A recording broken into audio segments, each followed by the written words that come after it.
Bonjour à toutes, bonjour à tous. Nouvelle interview une minute, ça fait un petit moment qu'on s'était vu. Aujourd'hui, on a eu la chance, comme d'habitude, de rencontrer quelqu'un d'exceptionnel, René Rivet, magnifique, qui nous a parlé de du courage d'être soi. Alors René, je t'ai dit, tu as une minute pour me synthétiser ce que c'est que le courage d'être soi. Mission impossible, on va tenter de le faire.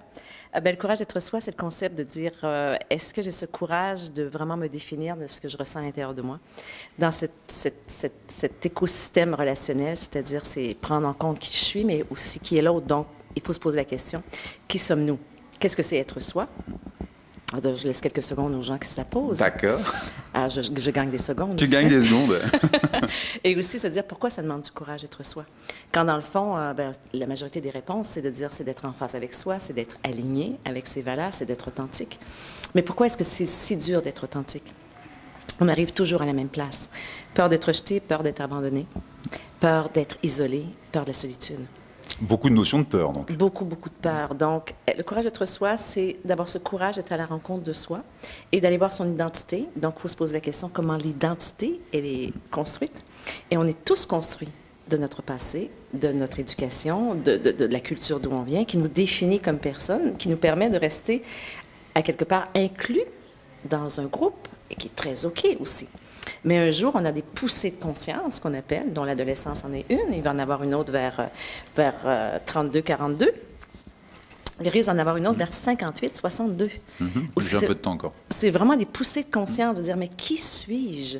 Et on a le goût de se différencier et d'écouter cette voix intérieure qui nous dit vraiment qui nous sommes. Et derrière cette souffrance, cette anxiété ou ce mal-être que nous vivons, et nous en vivons tous, c'est je suis derrière, le vrai moi est derrière cette souffrance, cette anxiété. Alors, c'est comment la traverser pour aller se toucher de l'intérieur.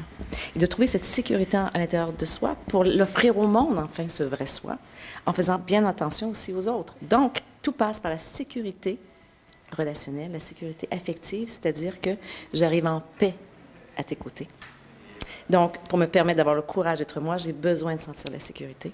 Et pour offrir l'autre dans son courage d'être lui, j'ai besoin de lui offrir de la sécurité. Donc, je ne le jugerai pas, je ne le violenterai pas, ni physiquement, ni émotionnellement, ni psychiquement. Donc, on se dépose en paix. Et c'est là que la créativité arrive, c'est là que l'initiative arrive, c'est là qu'on peut prendre des risques dans ce monde qui est nouveau, ce monde qu'on doit construire tout le monde ensemble. En tout cas, ça serait bien de créer ce mieux vivre ensemble en sécurité. Je te remercie, René. La journée a été aussi riche, mais puissance 10, 1000, puisque tout ce qu'elle vient de dire, elle l'a fait pendant une journée avec énormément de choses à dire. En gros, si je veux synthétiser ça en une seule phrase, apprenez à vous connaître, plus vous vous connaîtrez, mieux vous serez avec les autres, plus vous grandirez. Et soyez pour le pour, arrêtez d'être pour le contre.